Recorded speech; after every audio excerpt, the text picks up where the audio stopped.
Comme ils écoutaient en ces choses, Jésus ajouta une parabole parce qu'il était près de Jérusalem et qu'on croyait que le royaume de Dieu allait paraître à l'instant. Il dit donc, un homme de haute naissance s'en alla dans un pays lointain pour se faire investir de l'autorité royale et revenir ensuite. Il appela 10 de ses serviteurs, leur donna 10 mines et leur dit « Faites-les valoir jusqu'à ce que je revienne. » Mais ses concitoyens le haïssaient et ils envoyèrent une ambassade après lui pour dire « Nous ne voulons pas que cet homme règne sur nous. » Lorsqu'il fut de retour, après avoir été investi de l'autorité royale, il fit appeler auprès de lui les serviteurs auxquels il avait donné l'argent afin de connaître comment chacun l'avait fait valoir. Le premier vint et dit « Seigneur, ta mine a rapporté 10 mines. » Il lui dit « C'est bien, bon serviteur, parce que tu as été fidèle en peu de choses, reçois le gouvernement de 10 villes. » Le second vint et dit « Seigneur, ta mine a produit 5 mines. » Il lui dit « Toi aussi sois établi sur 5 villes. » Un autre vint et dit « Seigneur, voici ta mine que j'ai gardée dans un linge.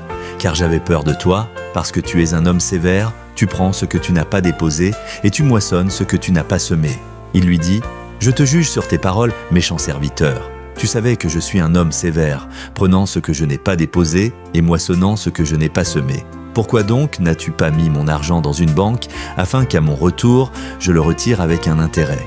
Puis il dit à ceux qui étaient là, « ôtez-lui la mine, et donnez-la à celui qui a les 10 mines. » Ils lui dirent, « Seigneur, il a 10 mines. Je vous le dis, on donnera à celui qui a, mais à celui qui n'a pas, on ôtera même ce qu'il a. Au reste, amenez ici mes ennemis, qui n'ont pas voulu que je régnasse sur eux, et tuez-les en ma présence. »